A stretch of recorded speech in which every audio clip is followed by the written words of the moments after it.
Hello and welcome to the Gothic Unicorn. I've been spending a lot of time just recently cleaning up the craft room and finding things that I'd clean forgot about. Now, some of them I found and I thought, oh yes, I bought that to do this with. But then there's some other things that I just have no idea why they ever came into my life. This is about some of those things. Now, these are Flamingo drink stirrers, the kind of thing that you might have in some holiday cocktail, or that you might buy for a party. I have no idea why I've got them, but I found a packet of them. Now, of course, not being one to waste anything, I decided that I was going to turn these into something for the doll's house. As you know, it's always spooky season in my doll's house. So I'm going to be doing something spooky with these. I've been inspired by people who are preparing for spooky season in full scale. Now, it may or may not have occurred to you that these resemble those much maligned lawn flamingos. Well, I've seen a number of instances where people have turned those plastic flamingos into something far more spooky than their original pink self. And that's what I'm going to do with these. I'm going to do two kinds. I'm going to turn two of them into vultures. The third, I'm going to give a skeletal makeover. So the first thing I need to do is to paint them. They're going to get a couple of coats of ordinary black acrylic, which my craft paint is a matte black, which is perfect. And when I've done that, I'll come back and we'll move on with the process. I have put my two coats of black onto my flamingos and they're looking quite good, but they have still got a number of shiny bits. So I'm going to give them a third coat just to make sure that they look their best. Now, this is my prime tip for painting these. It is to certainly leave all of the stirrer intact while you paint, and to have a little pot of some description to stand them up in. That way you can paint both sides, stand them up and let them dry. I'm not sure where I purchased these flamingos from, but I have looked on the internet and I found them in the UK available on both Amazon and eBay. So I am hopeful that should you want to give this a go yourself, you could actually find them online from all the usual sort of outlets. They're also the kind of thing that are obviously in shops' party goods sections, particularly at this point where we're coming to the end of summer and they're selling this kind of thing off. You might actually be able to pick them up for nice and cheap, which is probably what I did in the first place. With the flamingos painted black, it's time to start on the details of their transformations. And I'm actually going to begin with the skeletal bird. Now, what this means is, quite simply, I've got to paint the bones onto the base bird. Now, to do that, I'm going to use a Posca paint pen. This is actually an acrylic paint in the pen, and these are great for detail work. I've got them in a number of sizes, but my favourite is definitely this one, which is a 0.7mm nib. And that's what I'm going to be using to do his bones. You could use a brush and paint You just need to have a very steady hand, and I find the pen is so much easier. As you can see, this is a very simple and stylized skeleton. I actually found an image on the internet and I've worked from that. Now you'll notice that there is no eye socket. I will be going back with a black pen to draw that in a little while. Now the one good thing about these pens is they do not take very long to dry, and this is actually ready for me to turn over and repeat on the opposite side. So I'm going to do that, and then I will add my eye sockets. So my vague attempt at a skeleton is done. The eye socket has been removed using black paint. They don't match side to side, but I figure it's only ever going to be seen one side at a time.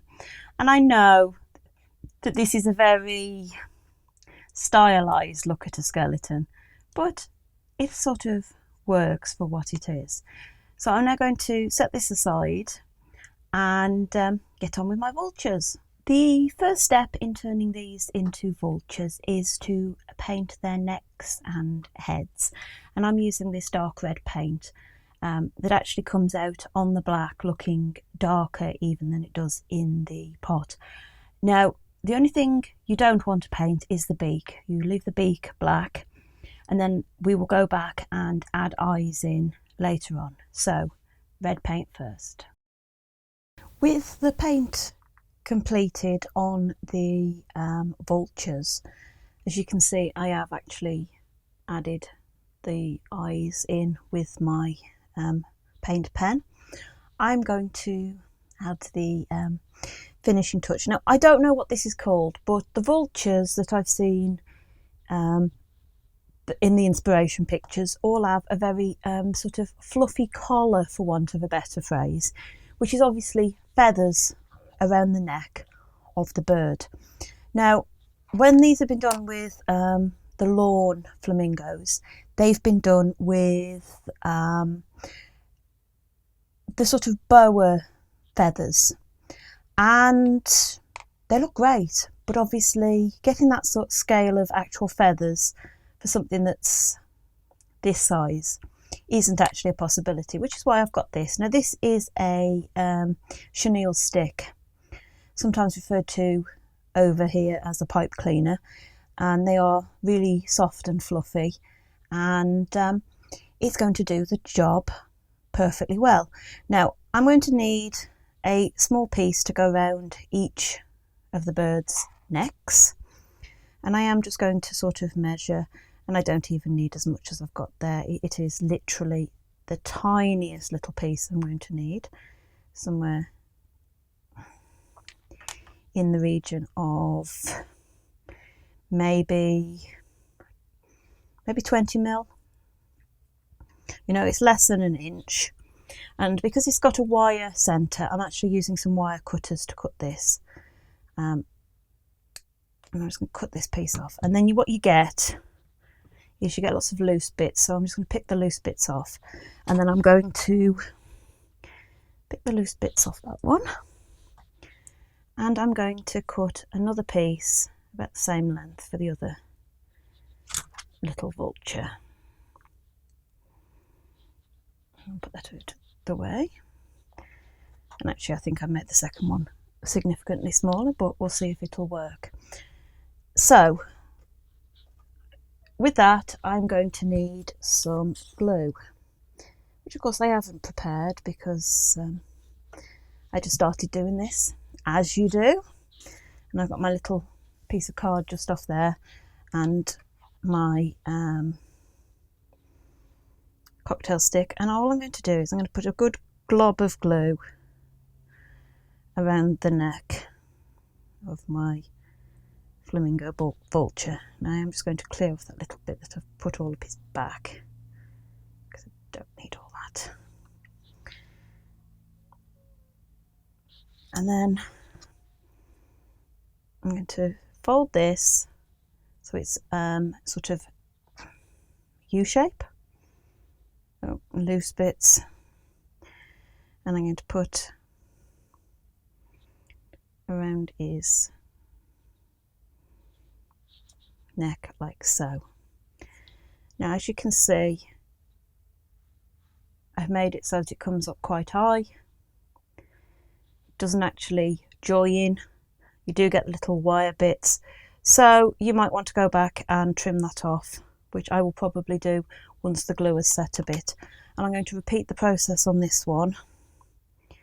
And this one I have possibly made a bit too small, but no, we can make that work. We can make that work. And again, I'm just going to put a bit of glue around the bottom of the neck. Ideally, you don't want any red showing. You want this to be a nice border between the black of the body and the red of the neck. And I just push that together like that. And I can tidy it up in a short while. So there we have my very simple lawn vultures. At the start of this video, I said that I was going to make 3 little flamingo makeovers today, which I have done. I've done my skeletal flamingo and my 2 vultures. But while I was making those, I actually came up with another idea, and we're going to give this a go.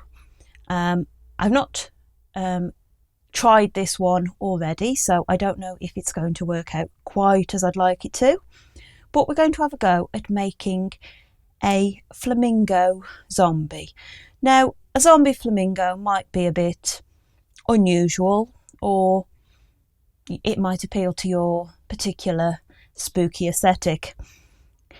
Zombies are everywhere, and I've seen people do all kinds of animal zombies, so I'm going to try and zombify this flamingo. Now, I've started off by giving it a base coat of black acrylic paint again. This one has had 2 coats. I haven't bothered giving it a 3rd coat, even though I can still see a few shiny bits in places, because there's going to be quite a bit more paint going on to it. So, next thing I'm going to do is I'm going to give it a coat of this sage green paint. Now, ideally, I'd mix my own. I really want a sort of grey green, but I know I can get away with this one, especially with a black undercoat. So that is my next step. So here is my flamingo with its coat of green paint. This does not have to be a really good coverage coat. You want pretty good coverage, but it doesn't matter if you can still see some black through, because I'm going to be adding more paint over the top. And to go over the top, I've actually got light and dark grey. Now I'm going to do this with a dry brushing technique. So I've got a nice quite firm brush, and I've got my bit of kitchen paper that I'm going to get most of the paint off, and then I'm going to add various quantities until it gets a sort of look that I am happy with. So that's what I'm going to do. I'm going to give this a nice bit of dry brushing. So I have added first the dark and then the lighter grey, and it is literally just a stippling motion with a brush with almost no paint on. This means that you get a nice mottled effect in this case, which is the sort of look that I want for my zombie. I could, at this stage, once this has dried off, I could add a wash of black just to dull it down a bit, and I might do that, but my next step today is actually going to be to add some eyes. To create my zombie's eye, I'm going to use a different product. Now I'm using this 3D enamel effect in red. I haven't got a paint pen in red, and this was what I thought to be my best option. Now this will give it a bit of a shine to it. What I've done is I've actually put some out onto the bit of kitchen paper that I was using for taking my brush off, and I've got a toothpick, All I'm going to do is get a little bit on the end of the toothpick, which hopefully you can see, and I'm just going to dot it approximately where I want the eye.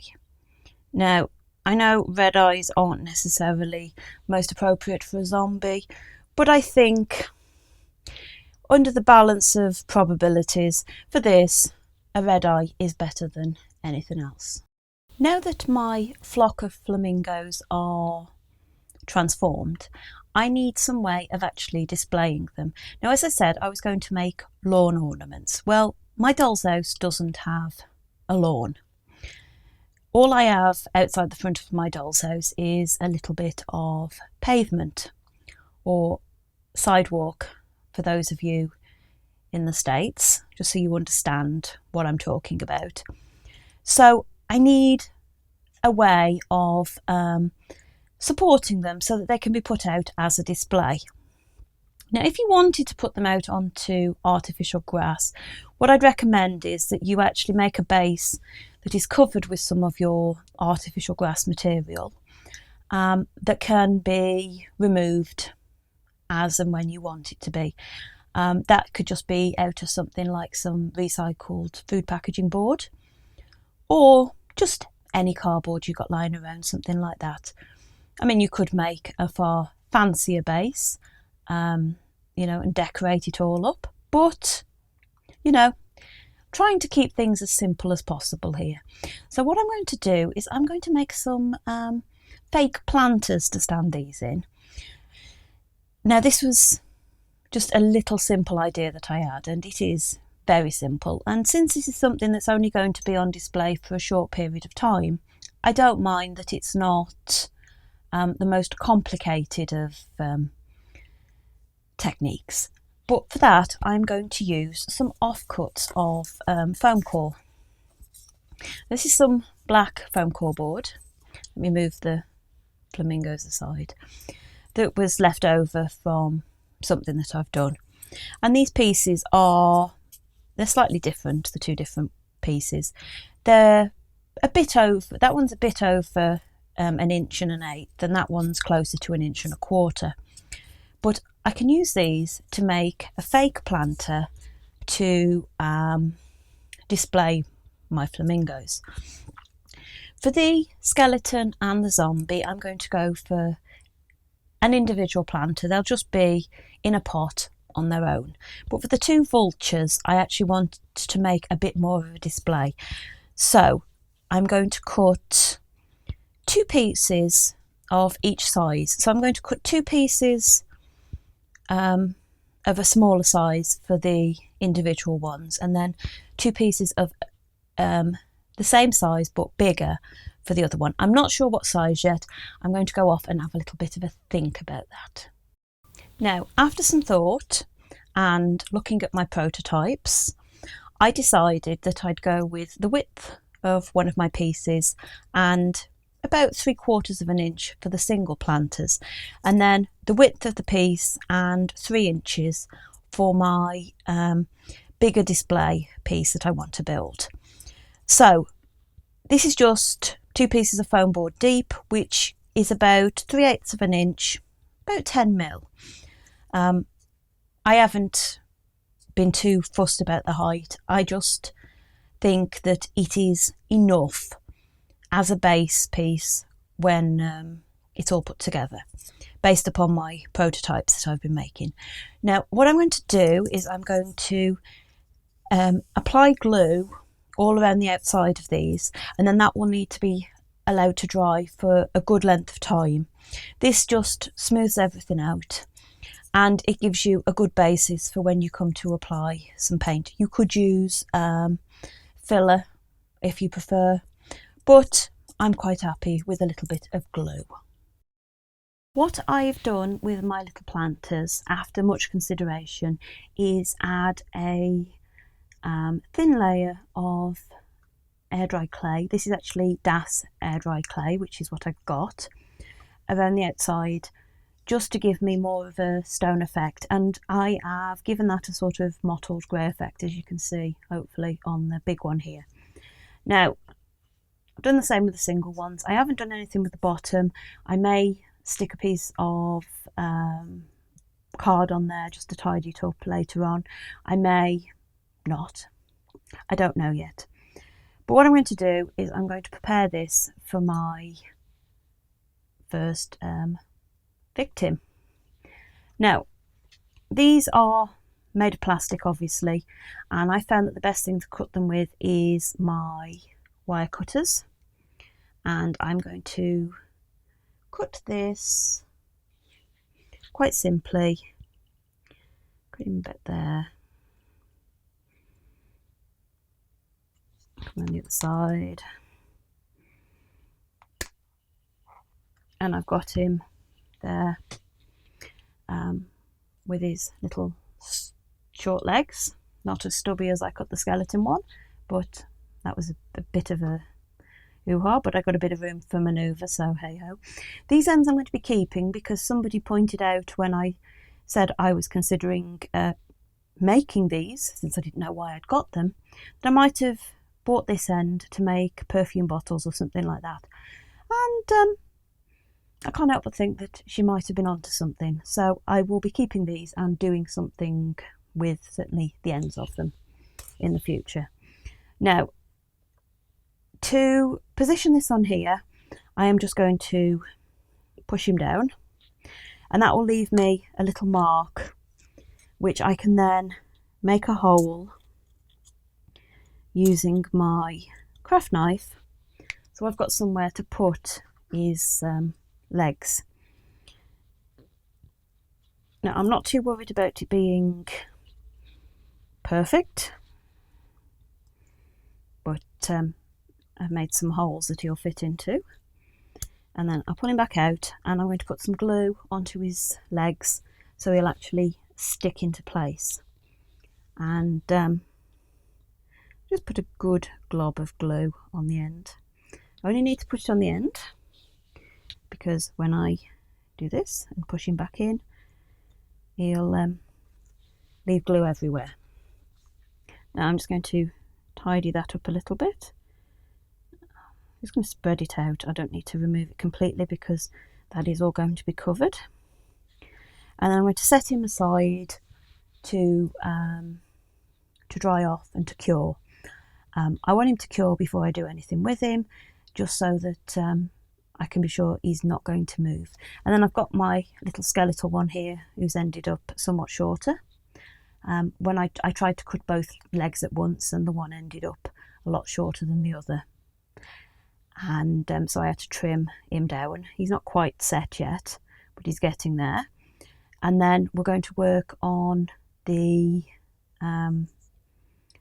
sort of surface texture.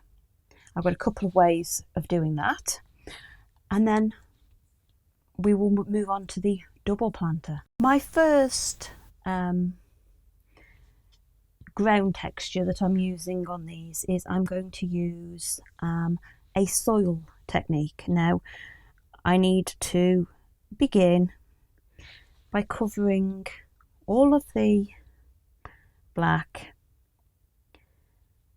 of my foam core with some glue.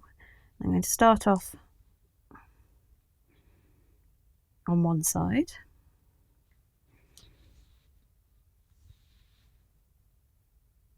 Now this glue does actually stay quite wet for quite a while, but we still need to work pretty quick to get a good coverage.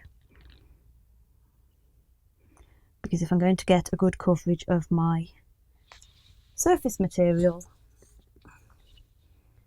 I need a good coverage of glue, and I just run out of it. I thought I'd put enough out, but you can never have enough glue when doing this kind of thing.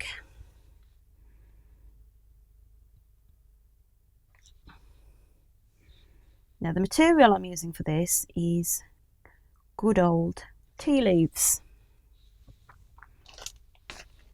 And I have a little pot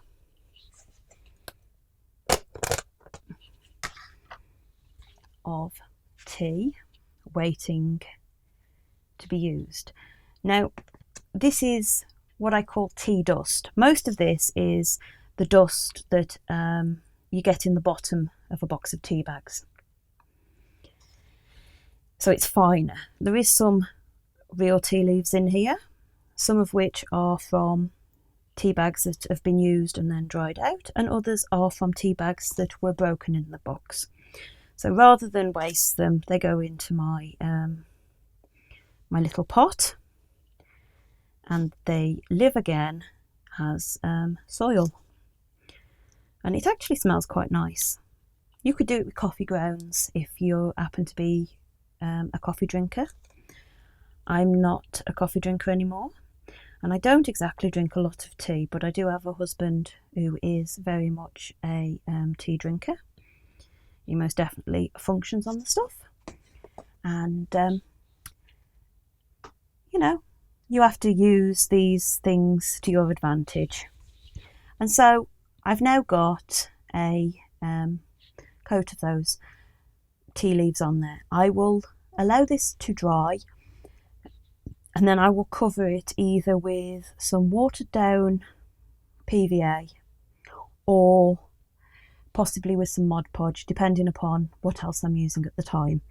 But it does need to dry properly first, because I need that glue underneath to actually set, and I need to actually push it all down into it, which can get a bit messy, but this actually seems to have set quite well. I will give it another shake, and if need be I will add some more if I've got some big gaps, but it's looking pretty good. So that is my soil technique, just using some tea.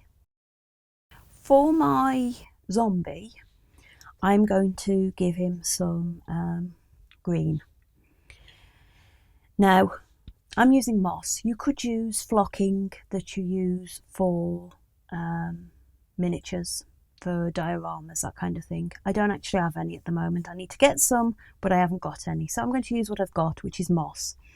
Now, this is just dried moss that I picked up, I think, from a craft shop at some point. I've got some that I picked up from a kids craft area.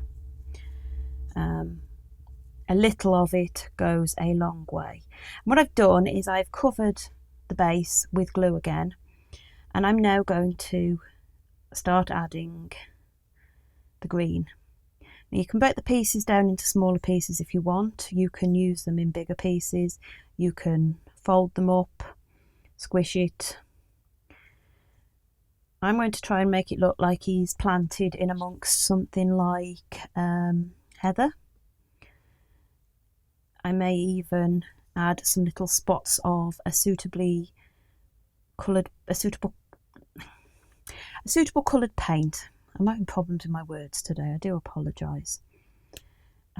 Just to sort of make it look a bit more heatherish.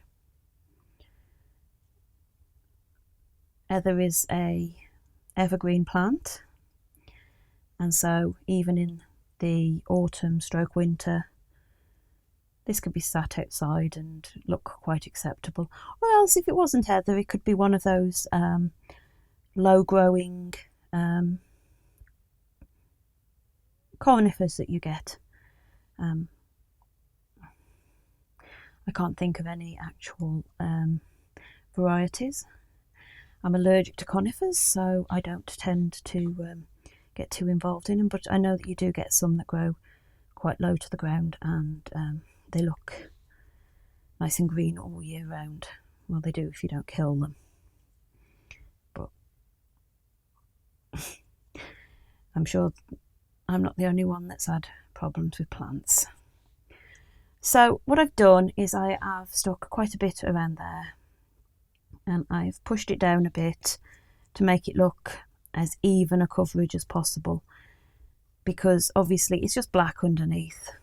You could paint it brown if you wanted, but I find that for this there's no problem with leaving it black, and it's just a case of keep going round as I'm doing, looking for any bits that need a little bit more. If I put a little bit more down there, just using my little pokey tool here, my little paper piercer. It is a paper piercer. It is from my days of papercraft, which is why I call it a pokey tool, because that's what so many of the paper crafters refer to it as, certainly in the UK. And then, yeah, I think that looks pretty good. As I say, I could add some little bits of colour to make it look like it's a flowering plant, just make it look like he's been stuck into a pot outside. So I'm going to now let that glue dry, because obviously until it's dry I can't really tell how well I've covered it, because I can still see white bits, but I can't tell if they're pot or plant. So well, I'll be back after some drying time. To create my larger planter with my 2 vultures, I'm going to actually use a combination of the 2 techniques. I'm going to use some of the tea leaf soil and also some of the moss for plants. Now, I've already started this in that I have cut down my vultures.